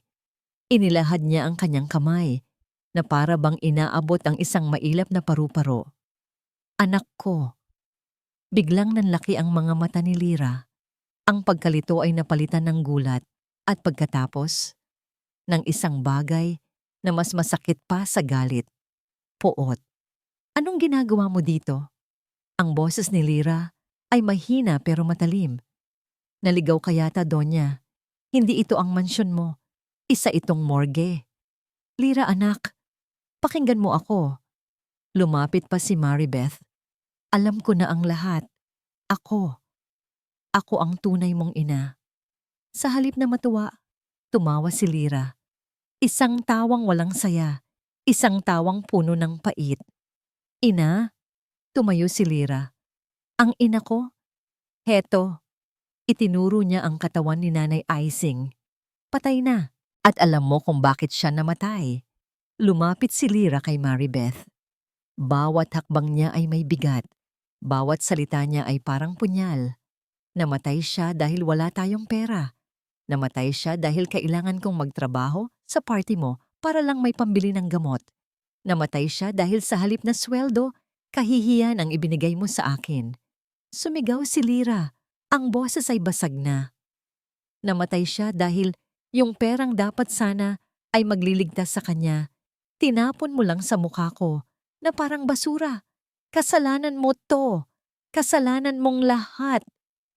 Hindi anak, patawarin mo ako. Humagulgol si Maribeth. Sinubukan niyang yakapin si Lyra, pero tinulak siya ni Lyra palayo ng malakas. Huwag mo akong hawakan.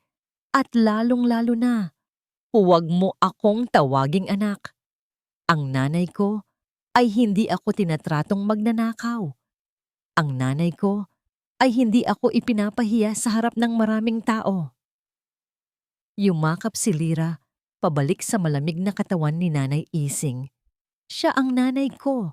Nung mga panahong gutom ako, siya ang nagpakain sa akin. Nung mga panahong umiiyak ako, siya ang yumakap sa akin. Nasaan ka noon? Nasaan ka? Umalis ka. Sigaw ni Lyra. Humaharap muli kay Maribeth. Ang mga mata ay nag-aapoy sa galit. Umalis ka sa harapan ko. Mas gugustuhin ko pang mamatay sa hirap kaysa maging anak ng isang taong katulad mo. Umalis ka. Ang bawat salita ay parang sampal na mas masakit pa sa sampal na ibinigay niya. Gumuho ang mundo ni Maribeth. Ang pag-asang dala niya ay naging abo. Tama si Joel. Huli na ang lahat.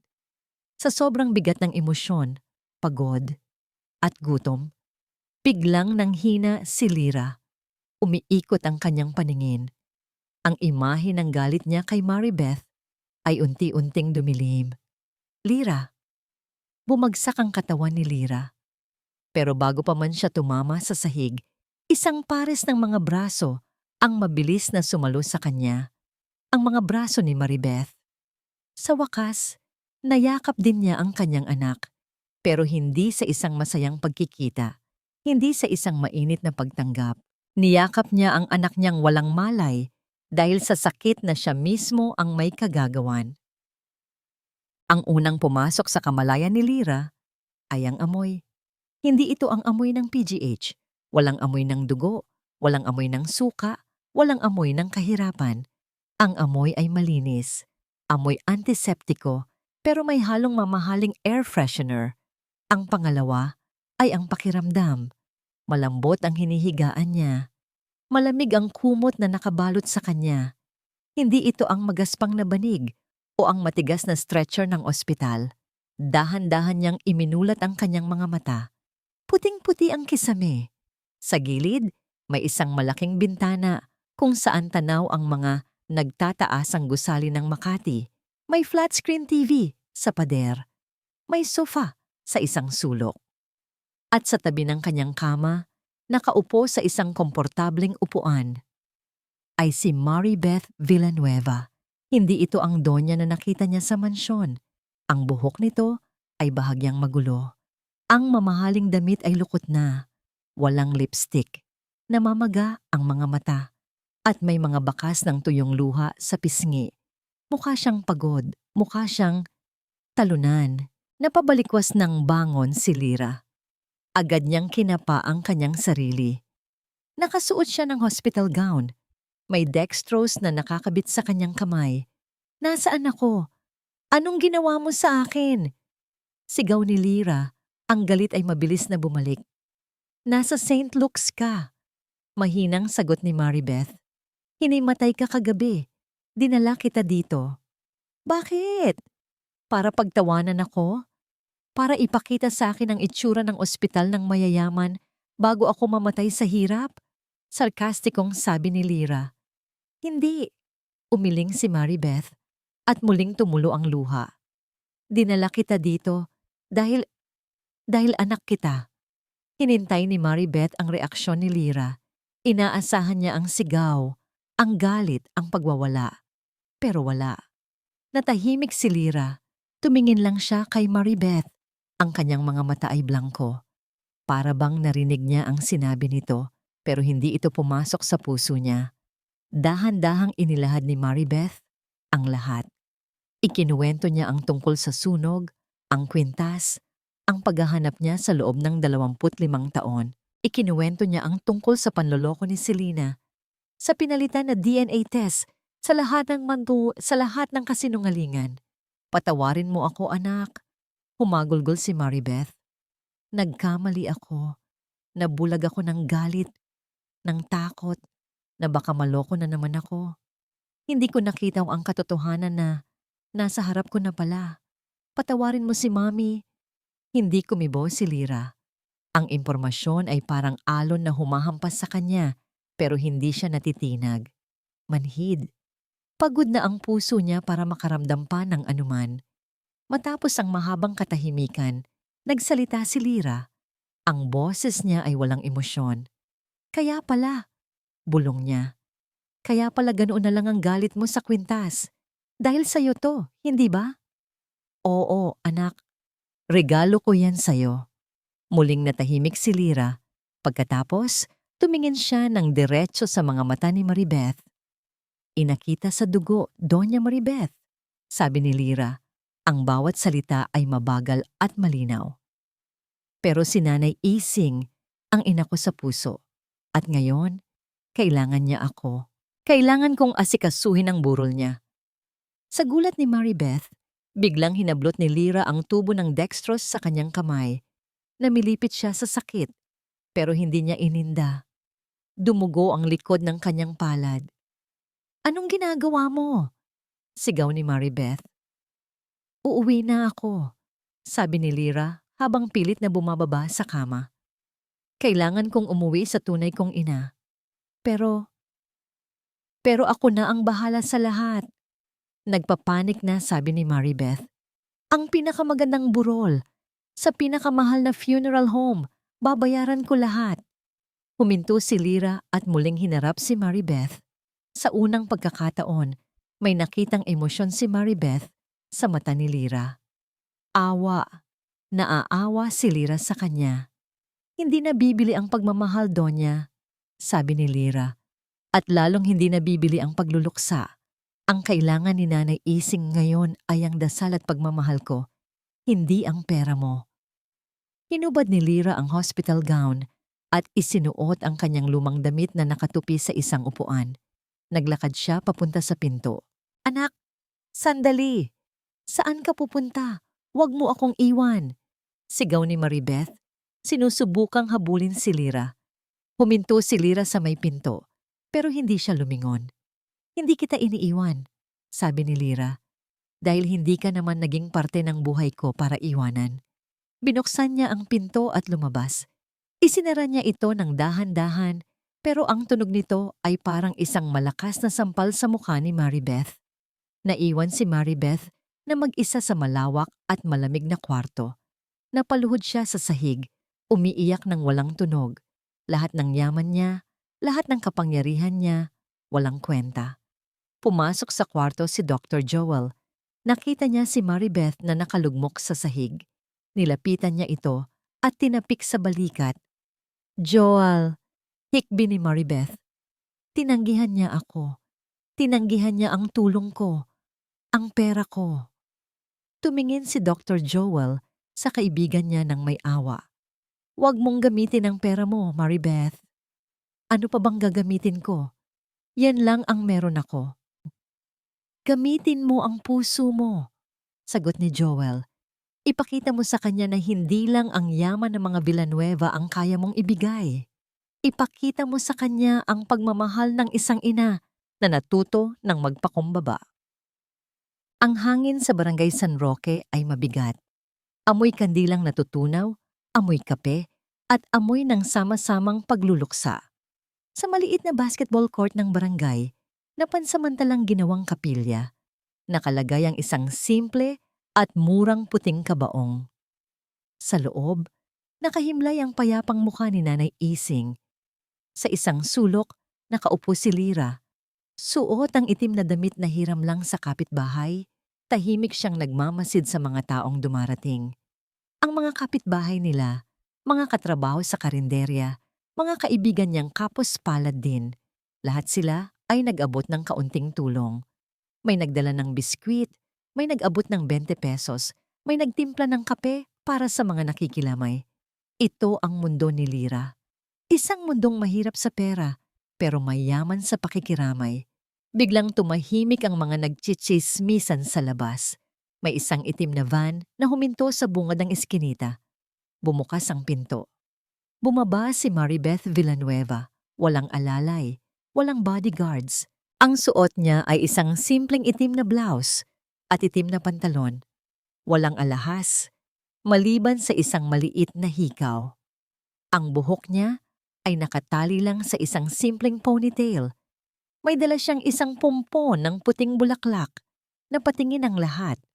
Ang donya ng Forbes Park naglalakad sa putikan ng San Roque. Napahinto si Lyra sa pag-ayos ng bulaklak sa kabaong. Nanigas ang kanyang katawan. Ano na namang ginagawa ng babaeng ito dito? Mag-iiskandalo na naman ba siya? Naglakad si Maribeth papasok sa court. Ang mga mata ng lahat ay nakasunod sa kanya. Naramdaman niya ang mga bulungan, ang mga mapanuring tingin. Naramdaman niya ang hiya. Ngayon niya lang naintindihan kung ano ang naramdaman ni Lyra noong ipahiya niya ito sa mansyon. Hindi siya tumingin kay Lyra. Dumiretso siya sa harap ng kabaong ni Nanay Ising. Dahan-dahan niyang inilapag ang mga puting bulaklak sa paanan nito. Yumuko siya at nag-sign of the cross.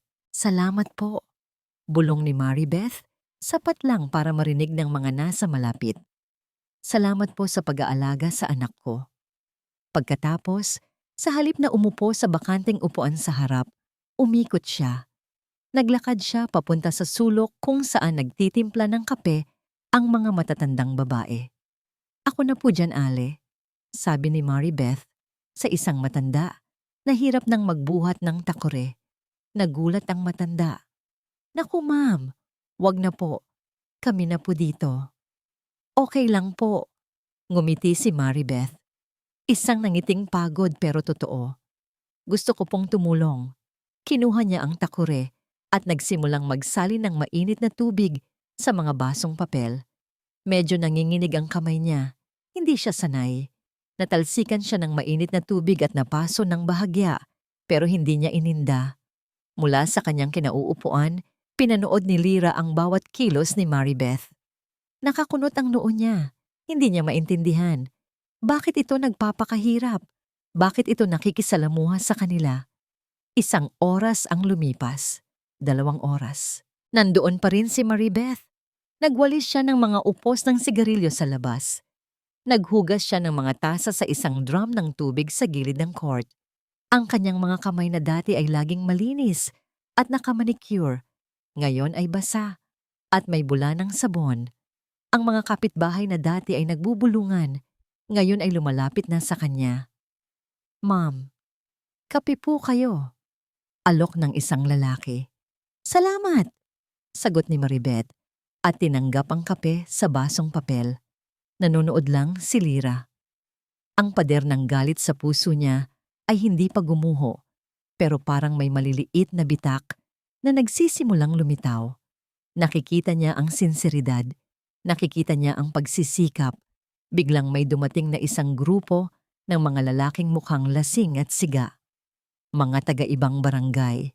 "Uy, may lamay pala dito. Pahingi naman ng pang-alak dyan." Sigaw ng leader nila. Lumapit ang isang tanod. "Pare, respeto naman. Umalis na kayo kung manggugulo lang kayo."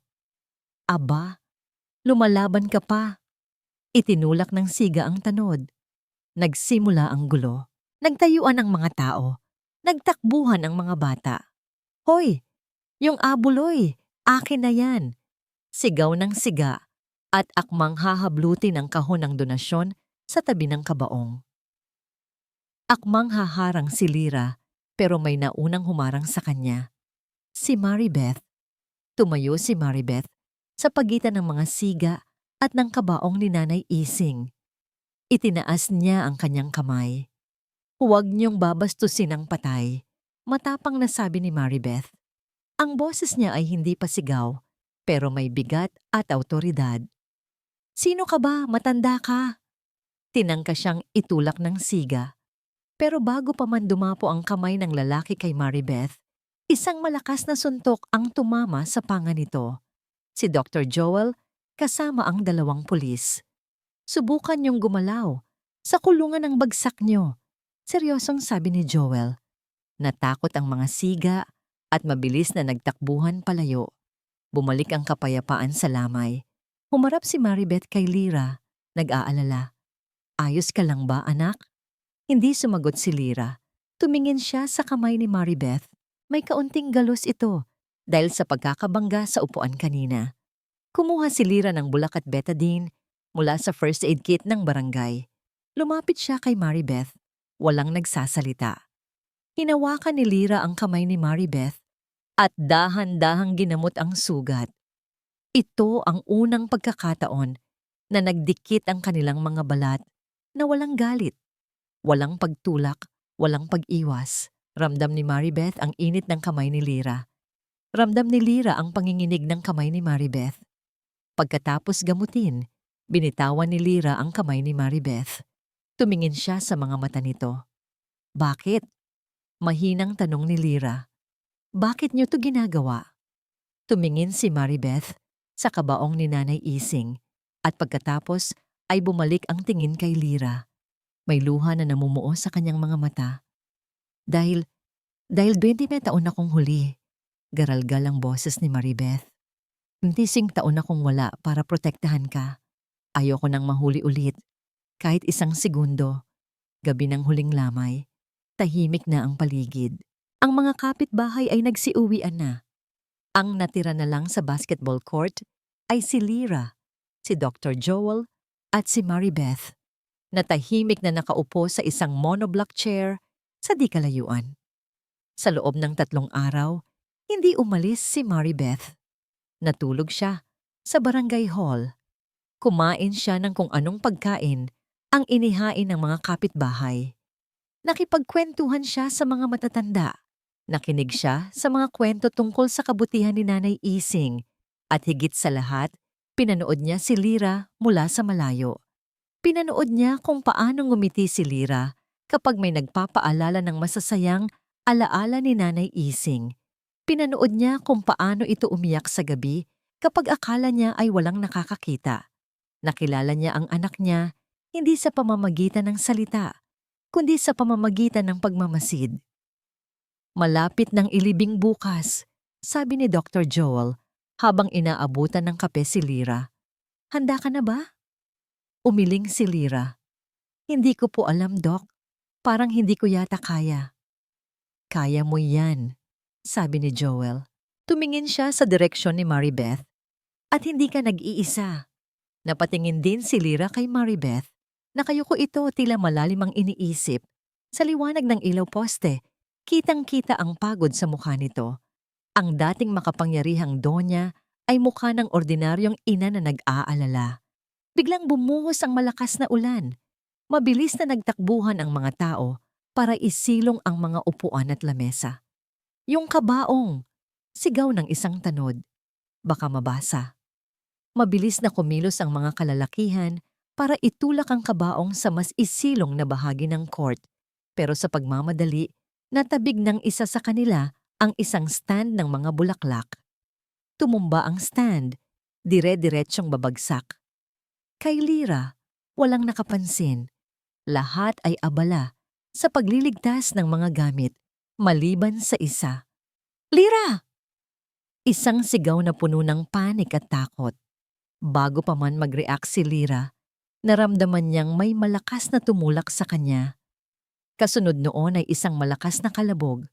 Paglingon ni Lyra, nakita niya si Maribeth. Nakahandusay ito sa basang sahig at ang mabigat na bakal na stand ng bulaklak ay nakadagan sa kanyang likod. Siya ang sumalo. Siya ang nagtulak kay Lyra para iligtas ito. Tita Beth! Sigaw ni Dr. Joel. Nagkagulo ang lahat.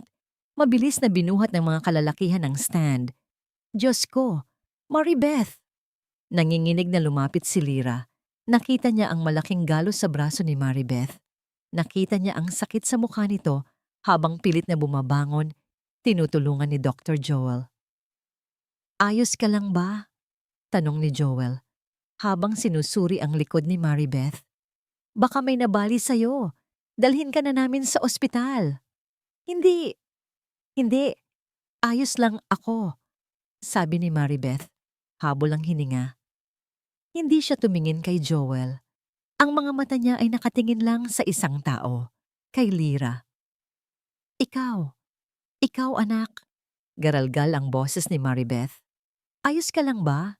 Hindi ka ba nasaktan? Hindi niya ininda ang sarili niyang sakit. Ang inaalala niya ay ang kaligtasan ng anak niya. Sa sandaling iyon, gumuho ang lahat ng pader sa puso ni Lyra. Ang galit, ang puot, ang pagtatampo. Lahat ay natunaw. Nakita niya sa harap niya hindi si Doña Maribeth Villanueva, ang babaeng nanakit sa kanya. Nakita niya ang kanyang ina. Nanginginig ang mga labi ni Lyra. Unti-unting tumulo ang mga luha sa kanyang mata. Mga luha hindi na ng galit, kundi ng pag-unawa. Lumapit siya kay Maribeth. Bakit niyo po ginawa yon? Tanong ni Lyra. Ang boses ay basag na. Tumingin si Maribeth sa mga mata ng kanyang anak. Ngumiti siya sa gitna ng sakit. Dahil yon ang ginagawa ng mga ina, anak. Sagot ni Maribeth. Pinoprotektahan nila ang kanilang mga anak. Kahit anong mangyari, hindi na napigilan ni Lyra. Yumakap siya kay Maribeth. Mahigpit.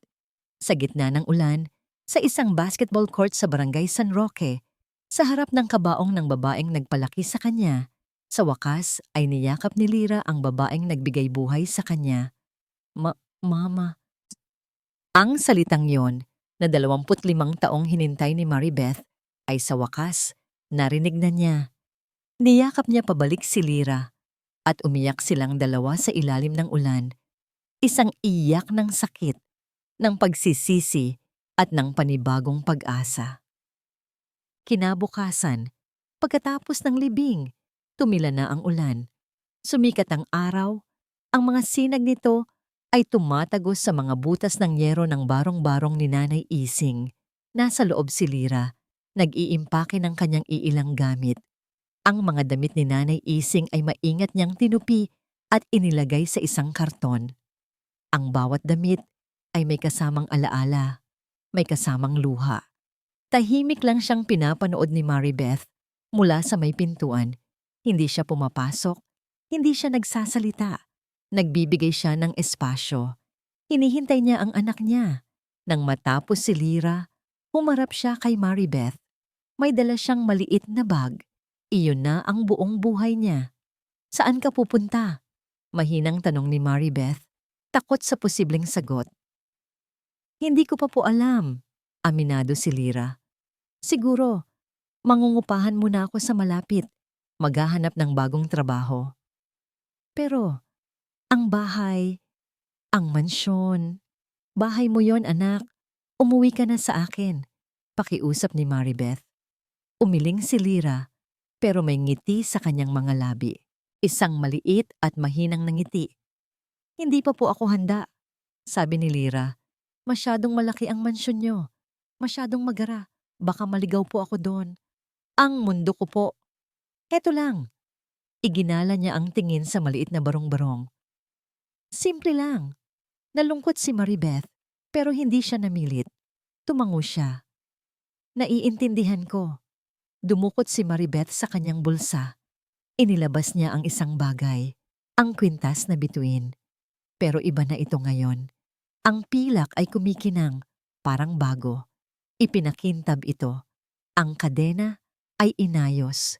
Wala na ang bakas ng kalumaan at hirap. Para sa'yo, inabot ni Maribeth. Sa'yo yan. Noon, ngayon, at magpakailanman. Kinuha ito ni Lyra. Tinitigan niya ang bituin. Ang simbolo ng kanyang nakaraan, ang susi sa kanyang kinabukasan. Alam ko marami akong pagkukulang, sabi ni Maribeth. Ang boses ay nanginginig. Hindi ko na maibabalik ang 20 taon na nawala sa atin. Pero Lyra, nandito lang ako. Maghihintay ako, kahit gaano katagal. Hihintayin kong maging handa ka. Hindi sumagot si Lyra. Sa halip, dahan-dahan niyang isinuot ang kwintas sa kanyang leeg. Pagkasuot niya, hinawakan niya ang bituin at tumingin kay Maribeth. Ang mga mata niya ay malinaw na walang bakas ng galit. Hindi ko pa po kayang tumira sa mansyon, sabi ni Lyra. At hindi ko pa po kayang tanggapin ang yaman niyo. Napayuko si Maribeth. Pero, dugtong ni Lyra na nagpaangat ng ulo ng ina. Gusto niyo po bang kumain tayo ng hapunan bukas ng gabi? Sa labas lang, kahit sa karinderya lang ni Aling Nena. Nanlaki ang mga mata ni Maribeth. Hindi pera ang hinihingi ng anak niya. Hindi bahay. Hindi mana. Hinihingi nito ang oras niya. Tumango si Maribeth, hindi mapigilan ang pagtulo ng luha ng kaligayahan. Oo, anak. Oo, kahit saan mo gusto. Ngumiti si Lyra. Isang tunay na ngiti. Lumapit siya kay Maribeth at niyakap ito. Hindi na ito ang yakap ng desperasyon kagabi. Ito ay isang yakap na mahinahon, may pagtanggap. Salamat po, Mama. Bulong ni Lyra. Niyakap siya pabalik ni Maribeth. Mahigpit. Ang bigat na dinala niya sa loob ng 20 taon ay sa wakas, gumaan na. Paghiwalay nila sa yakap, sabay silang napatingin sa labas ng bintana. Gabi na pala. Ang langit ay puno ng mga bituin, kumikinang sa dilim. Sa isang sulok ng langit, may isang bituin na pinakamaliwanag sa lahat. Para bang si Nanay Ising nakangiting nagbabantay sa kanila mula sa itaas. Ang pagpapatawad ay hindi isang salita. Isa itong pangako. Pangako ng isang bagong umaga. Isang taon ang lumipas. Ang sikat ng araw ay ginintuan. Tumatama sa bagong pinturang pader ng isang gusali. Sa harapan nito, may isang malaking arko na may nakasulat na mga salita. Between, Foundation, Finding Light, Reuniting Hearts. Sa loob, abala ang lahat. May mga social worker na kausap ang mga pamilya. May mga voluntaryo na nag-aasikaso ng mga relief goods. Sa isang pader, may isang malaking mapa ng Pilipinas na puno ng mga pin na nagmamarka sa mga lugar na natulungan nila, mga biktima ng bagyo, sunog at kahirapan. Lira, yung report para sa DSWD, nasa table mo na, sabi ng isang staff. Salamat, Ate Joy. Sagot ni Lira mula sa kanyang maliit pero maayos na opisina. Hindi na siya ang Lira na nakayuko at takot. Ang kanyang mga mata ay puno ng kumpiyansa at layunin. Siya ang namamahala sa pang-araw-araw na operasyon ng pundasyon. Hindi niya tinanggap ang posisyon sa kumpanya ng real estate, pero buong puso niyang tinanggap ang pamamahala sa proyektong ito. Bumukas ang pinto ng kanyang opisina. Pumasok si Maribeth. May dalang dalawang paper bag mula sa isang sikat na restaurant. Lunch is here, masayang sabi ni Maribeth. Hindi na rin siya ang donya na laging nakasimangot. Ang mga linya sa kanyang mukha ay napalitan ng mga ngiti. Mas madalas na siyang nakasuot ng simpleng blouse kaysa sa mga designer gown. Wow ma, paborito ko yan, sabi ni Lira habang inaayos ang lamesa para sa kanilang dalawa. Siyempre, alam ko na ngayon, sagot ni Maribeth at kumindat. Habang kumakain, nag-uusap sila tungkol sa mga plano ng foundation, tungkol sa mga pamilyang natulungan nilang muling magkita. Naalala mo yung kaso sa Leyte? Sabi ni Lira. Nagkita na yung mag-ina pagkatapos ng 10 taon. Grabe mama, umiyak ako. Ako rin, sabi ni Maribeth. At hinawakan ng kamay ni Lira sa ibabaw ng mesa. Sa bawat pamilyang nabubuo natin, parang nabubuo rin tayo ulit. Pagkatapos kumain, may inabot na sulat si Maribeth kay Lira. Galing ito sa Manila City Jail, female dormitory. Galing sa kanya, sabi ni Maribeth. Binuksan ni Lira ang sulat. Galing kay Selena. Maikli lang ito. Puno ng pagsisisi. Humihingi ito ng tawad, hindi para palayain siya, kundi para sa sarili niyang kapayapaan. Ayon sa sulat, aktibo na si Selena sa mga programa sa loob ng kulungan at nagtuturo sa mga kapwa bilanggo. Napatawad mo na ba siya? Tanong ni Lira. Huminga ng malalim si Maribeth. Oo, dahil kung hindi dahil sa pagpapatawad, wala ka sa tabi ko ngayon. Ang galit Lira parang lason. Tayo rin ang unang namamatay. Ngumiti si Lira. Tama po kayo ma. Kinagabihan, magkasama silang naglalakad sa labas ng isang ampunan, isa sa mga partner ng kanilang foundation. Katatapos lang ng kanilang Christmas gift-giving event. Ang langit ay malinis, puno ng libu-libong bituin. Huminto si Maribeth. May kinuha siya sa kanyang bag, isang maliit na kahon. Para sa'yo, sabi niya. Binuksan ito ni Lira. Sa loob, may isang bagong kwintas. Simple lang, isang maliit na buwan na pilak. Lagi mong kasama ang bituin mo, sabi ni Maribeth, habang tinuturo ang suot-suot na kwintas ni Lira. Pero minsan, kailangan din ng bituin ng buwan na gagabay sa kanya. Tinulungan ni Maribeth si Lira na isuot ang bagong kwintas. Ngayon, 2 na ang palamuti sa leeg ni Lira. Ang bituin ng kanyang nakaraan at ang buwan ng kanyang kasalukuyan, ang alaala ni Nanay Ising at ang pagmamahal ni Maribeth. Yumakap si Lira sa kanyang ina. Mahal kita ma, bulong ni Lira.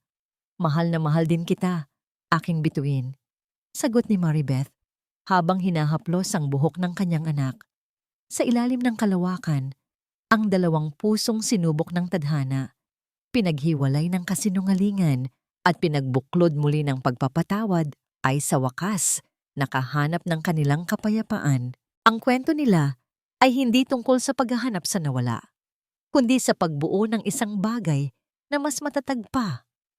Isang pamilyang itinayo, hindi lang sa dugo, kundi sa pag-unawa, pagtanggap, at walang hanggang pagmamahal.